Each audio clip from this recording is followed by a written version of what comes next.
Messi face à Neymar, le choc tant attendu n'a pas eu lieu. Kylian Mbappé sera lui un joueur du Real Madrid et c'est Karim Benzema qui le dit et Aurélien Tchouaméni, futur patron de l'équipe de France. On en parle tout de suite dans le journal de Made in Foot.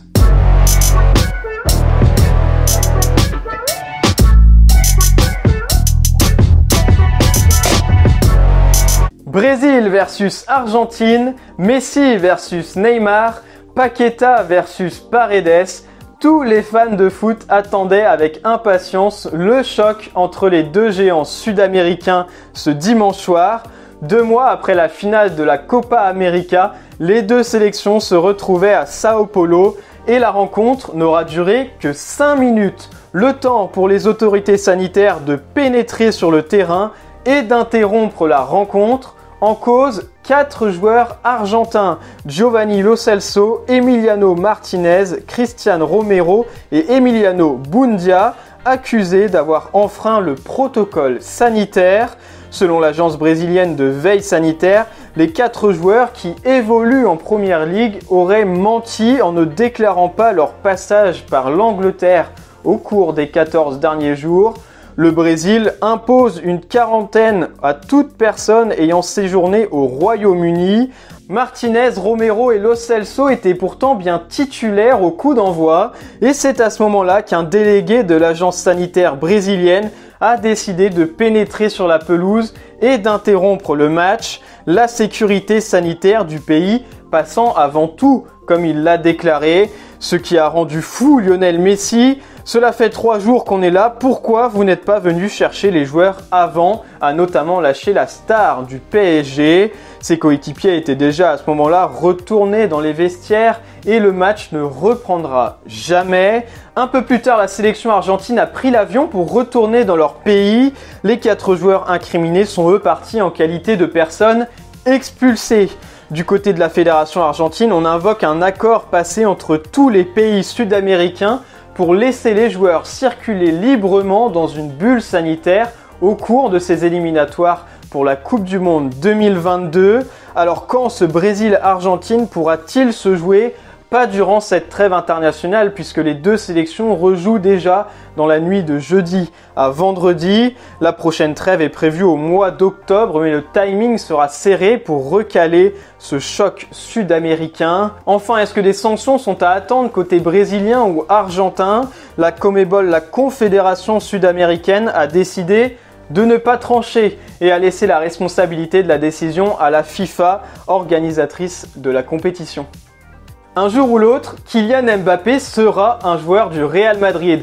Et ça vient pas de nous, mais de Karim Benzema. L'attaquant des Bleus avait déjà déclaré la semaine dernière qu'il était persuadé que Mbappé le rejoindrait dans la capitale espagnole. Il en a encore rajouté une couche ce dimanche dans l'émission Téléfoot.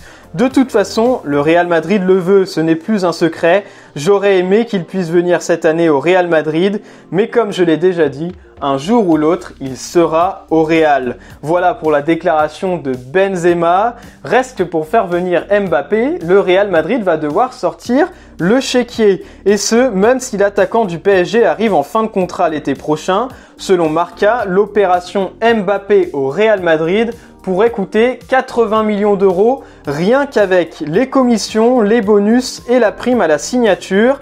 Et tout ça, c'est encore sans compter le salaire de l'international français. C'est sans doute la seule bonne nouvelle du match nul contre l'Ukraine pour les Bleus. Aurélien Tchouaméni a impressionné au milieu de terrain. Le joueur de Monaco a convaincu tout le monde pour sa première titularisation en bleu, à commencer par son sélectionneur Didier Deschamps qui a déclaré « Si je l'ai pris, c'est parce que je pense qu'il a tout le potentiel pour être là ». Il l'a confirmé sur le premier match et ce qu'il a fait face à l'Ukraine. Il y a pas mal de nouveaux joueurs avec nos enjeux et responsabilités. Il doit faire comme Aurélien l'a encore montré ce soir. Aligné à ses côtés au milieu, Paul Pogba, lui aussi, a encensé son jeune coéquipier de 21 ans. Ce n'est pas un garçon, c'est un homme. C'est un plaisir de jouer à côté de lui. Il apporte énormément, beaucoup d'énergie, de qualité technique et un physique hors norme. On lui souhaite de jouer plein de matchs et que je sois toujours à ses côtés. Alors en l'absence de N'Golo Kanté, Aurélien Tchouaméni pourrait enchaîner une deuxième titularisation ce mardi soir face à la Finlande s'il se remet de son coup reçu en fin de match contre l'Ukraine. Pour des Bleus dans le dur en ce moment, une absence du milieu de terrain monégasque serait un véritable coup dur.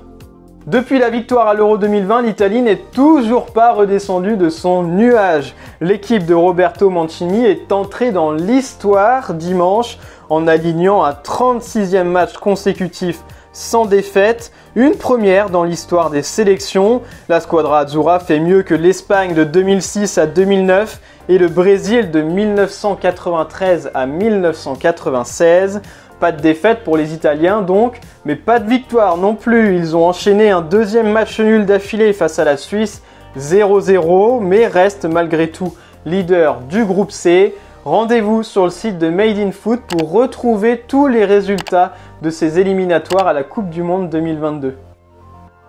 Voilà, c'est tout pour aujourd'hui. Merci de nous avoir suivis et à bientôt pour un nouveau journal de Made in Foot.